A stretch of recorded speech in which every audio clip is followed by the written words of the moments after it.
Bakunzi b'urubuga rwa Yesu TV ndabaramukije amahoro y'umwami wacu Yesu Kristo. Kandi nongeye kubifuriza umugisha w'Imana Data wa twese, abari kureba n'abari hafi, mukomeze kugubwa neza. Nk'uko ubushize nari nabatangarije ko tugomba kwigisha ururimi rw'igiswahili, ubu rero turatanguye icigwa ca mbere. Rero nagomba ndabasabe tutaratangura ndabamenyesha ibi bikurikira.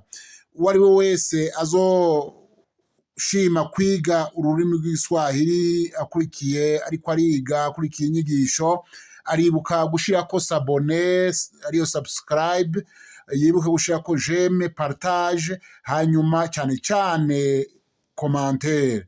Muri commentaire niho tumenya ko ibintu biriko biragenda neza. Muri commentaire muzoshikiriza ko mwakunze inyigisho canke ko ico mutatahuye kugira ngo umuntu abasobanurire. Uwo ari wese azokwandika commentaire nzomwishura nk'uko bikwiye. Imana ibahezagire. Ubu rero turatanguye icigwa ca mbere. Icigwa ca mbere ni indamukanyo. Indamukanyo rero muri iki cigwa c'indamukanyo ni ukuvuga mu giswahili turabona ko hariho ukuramutsa k'uburyo butatu, ariko mu kirundi ni uburyo bubiri gusa. Murantunga. Ni ukuvuga indamukanyo ya mbere ni habari gani. Habari gani.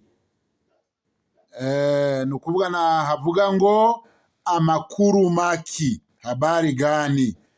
Hanyuma mu kwishura mu giswahili wishura mzuri. Utamerewe neza wishura, utamerewe neza cyane wishura ni pole pole canke kiasi.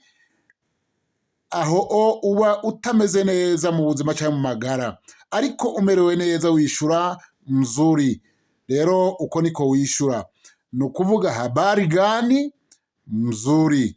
Amakuru maki ni meza canke meza. Aho ni mu kirundi. Turabandanya icigwa ca kabiri. Ni ukuvuga icigwa ca kabiri, habari za asubuhi. Habari za asubuhi. Ni ukuvuga iki rero ntigikora mu kirundi. Habari za asubuhi.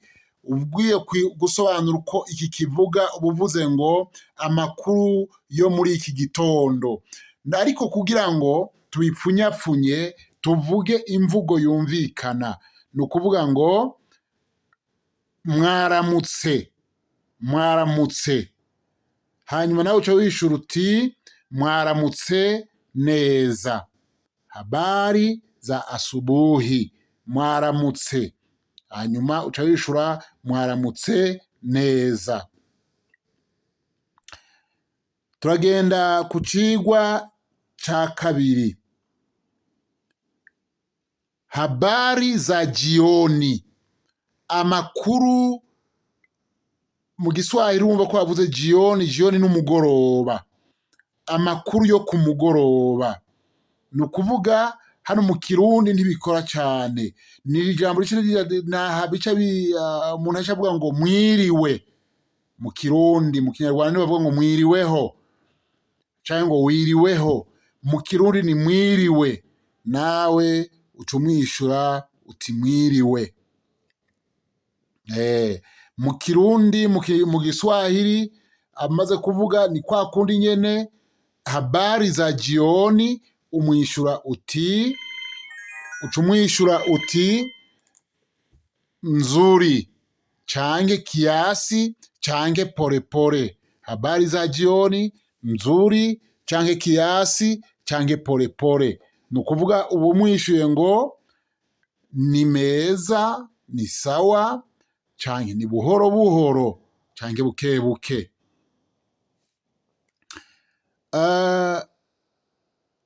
Rero mwumvise ko indamukanyo yo mu kirundi, indamukanyo yo mu kirundi ni ibice bibiri, ariko indamukanyo yo mu Giswahili ni ibice bitatu. Hariho asubuhi, jioni, usiku. Usiku rero niho tugeze. Habari za usiku, ikindi tugikoresha mu Kirundi ni ukuvuga ngo usiku nijoro. Ubumubwiye ngo mu Kirundi ubumubwiye ngo amakuru yo mwijoro canke yo muri iri joro. Habari za usiku, ikindi tugikoresha turacari kuri mwiriwe. Nuko rero izi ni ndamukanyo. Ni ukuvuga ngo hariho iyindi ndamukanyo iza kenshi ikoreshwa kandi mu Kirundi, ikoreshwa mu Giswahili murantunga, ni shikamo. Ni ukuvuga iyi ndamukanyo bayiramutsa umuntu, kenshi na kenshi iramutswa umuntu akuruta, canke uyikuramutsa n'umuntu ari hasi yawe, canke uyiramukije n'umuntu akuruta. Kenshi mu Kirundi ntibisobanuritse neza, ni ndamutso bakunda kuyikoresha mu Giswahili ariko iri mu rurimi rw'Icarabu. Mu kwishura bishura akubwiye ngo shikamo, nawe uca wishura uti marhaba au jambo. Marhaba au jambo. Shikamo, marhaba au jambo. Mu Kirundi tugereranije rero ni kuvuga ngo ndagize yambo. Niyo yindamutso, ni ukuvuga ni indamutso yo guca bugufi, uciye bugufi, ndagize yambo. Marhaba au jambo. Hanyuma uca wishura mu Kirundi ndagize yambo, hanyuma ndagize yambo. Hari itandukaniro gatoya mu kwishura mu Giswahili, rero ntibisobanuritse neza kuko iyi ndamutso niyo umuntu akuruta, umuntu uramutsa uciye bugufi. Shikamo, nimba ari umuvyeyi, shikamo mama, shikamo baba, ni ukuvuga ngo abakuruta, nawe aca kwishura marhaba au jambo. Reka rero tubandanye imbere. Izi ndamukanyo rero, izi ndamukanyo zose ni indamukanyo zo mu Giswahili. Hanyuma reka turabe ikindi cigwa kivuga kahise. Habari za jana, ni ukuvuga ejo hahise. Jana n'ejo hahise. Habari za jana, amakuru y'ejo. Habari za juzi, amakuru ya hirya y'ejo hahise. Ni ukuvuga izi ni ndamukanyo z'akahise. Reka rero tubandanye izi ndamukanyo zikurikira ko turabe ingene zivuga. Habari za nyumbani. Nyumbani ni ukuvuga ni muhira. Ibi tuzovyiga, twige mwene y'amajambo yo gufatanya. Habari za nyumbani. Nyumbani ni mu rugo canke muhira. Ni ukuvuga akubajije amakuru y'imuhira, uca umubwira uti mzuri canke umubwira uti ni buhoro buhoro. Twari ngaha twariko turavuga ngo habari za nyumbani, ni ukuvuga amakuru y'imuhira canke amakuru yo mu rugo. Reka turabandanya. Habari za masomo, amakuru yo kw'ishure. Ni ukuvuga habari za masomo, amakuru yo kw'ishure. Ndiko ndasubiramo kugira ngo mugende mubitahura. Habari za masomo. Turagenda n'ikindi cigwa, habari za kazi. Ni ukuvuga amakuru yo ku kazi. Habari za kazi. Hanyuma turabandanya n'ikindi cigwa, habari za kanisani, amakuru yo kw'ishengero. Habari za kanisani, amakuru yo kw'ishengero. Nuko izo ni ndamukanyo zindi zikurikira ko zongera kuzo twamaze kwiga zitangura. Hanyuma turabandanya. Habari za ndugu. ni ukuvuga ndugu, ni ukuvuga ni umugenzi, inshuti. Habari za ndugu. Nawe wishura uti nzuri canke mzuri. Ni ya majambo nyene akurikira komo ya mbere niyo ugenda wishura. Ndiko ndabandanya ndaje imbere. Habari za ndugu, ndugu canke rafiki. Habari za rafiki, inshuti. Umugenzi, rafiki ni inshuti canke umugenzi. Habari za rafiki ni kwa kundi nyene ni mzuri canke polepole nimba arwaye, kiasi nimba arwaye canke hari icabuze. Habari za rafiki. Tubandanye gatoya.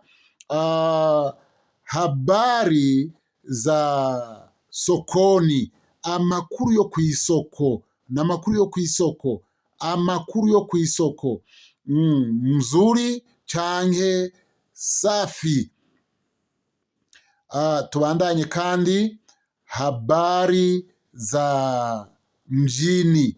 Mjini ni mu gisagara, ni mu gisagara mjini. Habari za mjini ni ukuvuga aho umubajije uti habari za mjini, urashobora kumubwira uti mzuri. Ni inyishu ni yayindi bivanye n'uko wabonye aho hantu. Bakunzi b'urubuga rwa Yesu TV, ikigwa ca mbere kigarukiye ngaha uyu munsi. Rero nagira ndabasabe ntimwibagire gushirako sabone ariyo subscribe, na partage, gusangiza abandi, kandi cyane cyane komantere kugira ngo tumenye ko mwakunze ivyigwa, canke mutubwire uko twokora kugira ngo mutahure rwose. Turabasavye kugira ngo mwese mukomeze gukurikirana runo rubuga, mukomeze kwiga izi nyigisho uko nizingira akamaro, kuko uzi igiswahili urashobora kuja ahariho hose. Nta gihugu na kimwe udashobora kujamwo, kuko ururimi rw'igiswahili rurakora mu bihugu vyose. Rero mwiteho kurwiga, ruzobagirira akamaro. Muhezagirwe, mugire umugisha. Imana ikomeze kubahezagira, mukomeze kuba amahoro. Yesu abane namwe. Mwari kumwe na mwene so Nimenya Emmanuel. Mugire umugisha.